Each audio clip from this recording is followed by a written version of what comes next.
Good morning student. आज हम BA first year geography student के पेपर फर्स्ट भौतिक भूगोल के अंतर्गत एक टॉपिक का अध्ययन करेंगे। पिछले वीडियो में मैंने आपको पर्वत निर्माणक सिद्धांत, जिसमें कोबर का भू संतति सिद्धांत और प्लेट विवर्तन के सिद्धांत के बारे में बताया था।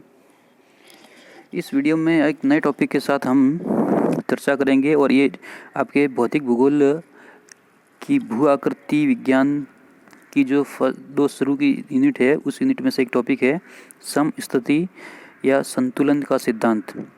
इसको इंग्लिश में बोलते हैं थ्योरी ऑफ आइसोस्टेसी। दो वीडियो के माध्यम से इस पूरे टॉपिक को हम पढ़ेंगे कि वास्तव में समस्थिति या संतुलन का सिद्धांत का अर्थ क्या है और ये सिद्धांत किस विषय से संबंधित है, और इस सिद्धांत को देने वाले दो प्रमुख विद्वान, हालांकि इस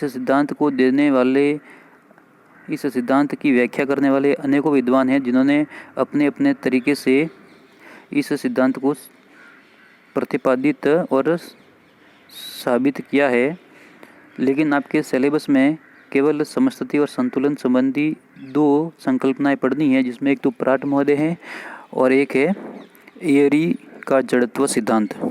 तो देखेंगे और उसके बाद हम ये भी बात करेंगे कि वास्तव में विभिन्न विद्वानों के द्वारा दी गई ये जो व्याख्या है संतुलन संबंधी, इन व्याख्याओं का सार क्या है और किस प्रकार से धरातल पर मौजूद विभिन्न प्रकार के उच्चावच आदि के मध्य एक साम्यावस्था, एक संतुलन की अवस्था बनी हुई है।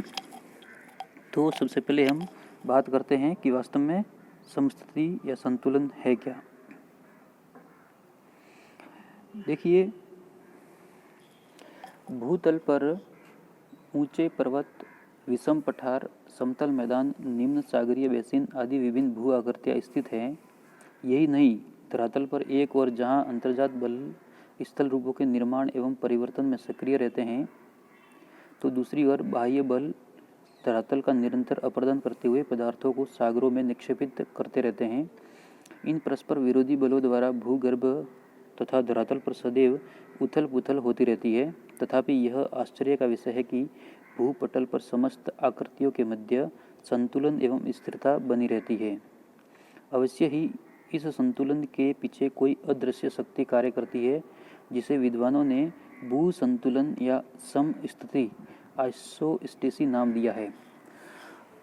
तो यहाँ पर भू संतुलन या समस्थिति से हमारा तात्पर्य इस धरातल पर विभिन्न प्रकार के जो उच्चावच है, जैसे पर्वत, पठार, मैदान, घाटियाँ आदि विभिन्न उच्चावचों के मध्य एक संतुलन की, एक स्थिरता की दशा पाई जाती है, और इसी स्थिरता और संतुलन की दशा को व्याख्या करने वाले सिद्धांत को ही भू संतुलन या समस्थिति नाम दिया गया है। आइसोस्टेसिस शब्द लैटिन भाषा के आइसोस्टेटस शब्द से बना है, जिसका अर्थ है समान स्थिति।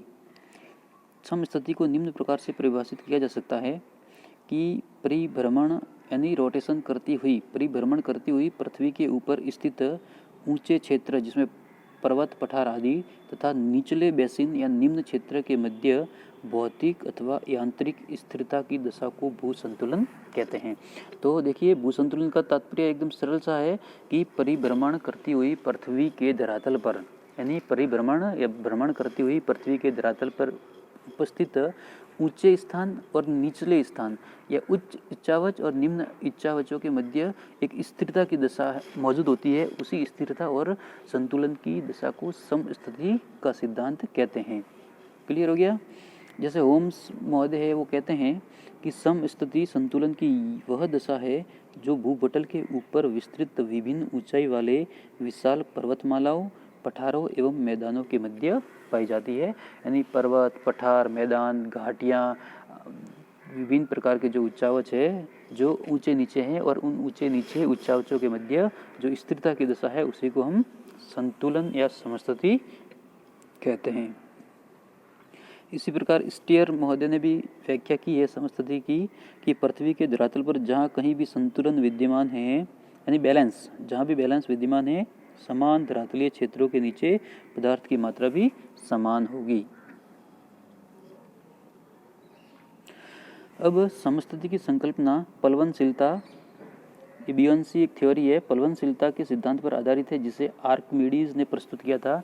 आपने 10वीं तक की विज्ञान की बुक में आर्किमिडीज के सिद्धांत को पढ़ा होगा, जिसमें पलवनशीलता के तहत उन्होंने बताया था कि एक वस्तु जो द्रव में डूबी हुई है वो अपने अपने आकार के अनुसार उस अपने आकार या अपने गहराई में जितनी वो डूबी हुई है उस क्षेत्रफल को वो इतना घेरे हुई है उसी के बराबर उसका भार भी कम हो जाता है।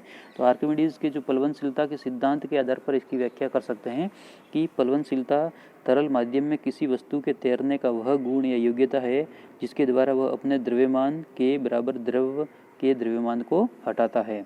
इस्पात से निर्मित जलयान जल पर इसलिए तैरता है क्योंकि वह अपने कुल भार के बराबर जल राशि को हटाता है।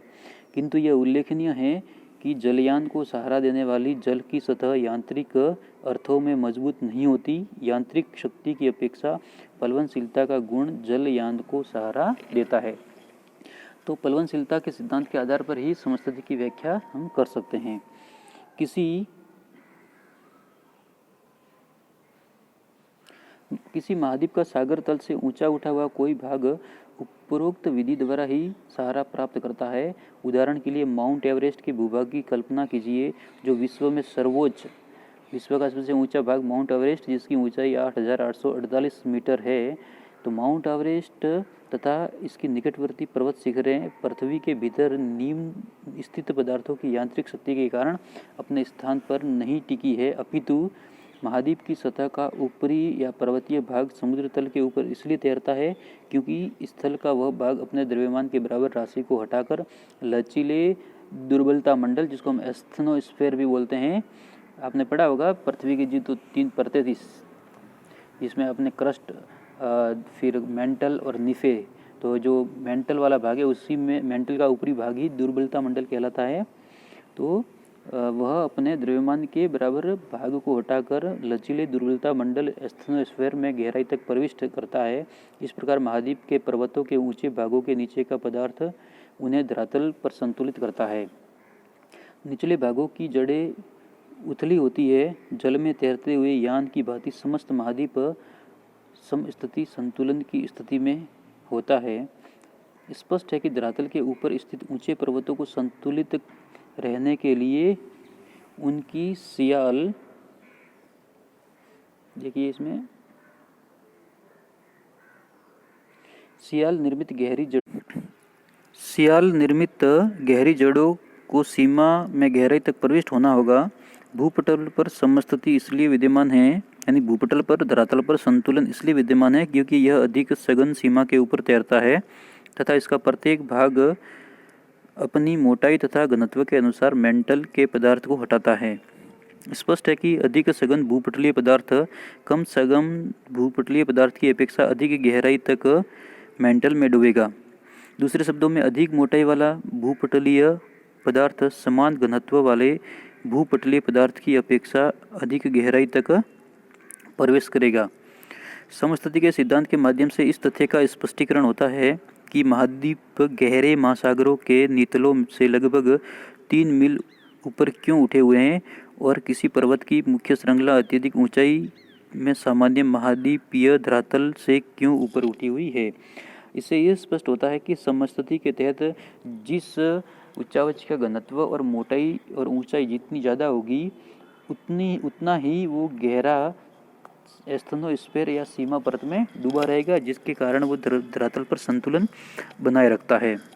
इस प्रकार समस्थिति सिद्धांत का अभिप्राय पृथ्वी के अंदर ऐसे तल से होता है जिसके ऊपर सेलों के आधार पर विभिन्न भागों में मिलने वाले पदार्थों के घनत्व में अंतर मिलता है, अर्थात ऊंचे उठे हुए भाग का घनत्व कम होता है तथा नीचे अवतलित भागों का घनत्व अधिक होता है, परंतु सभी का भार एक रेखा के सहारे बराबर होता है और इसी रेखा को उसी तल को समदाब तल की संज्ञा दी गई है।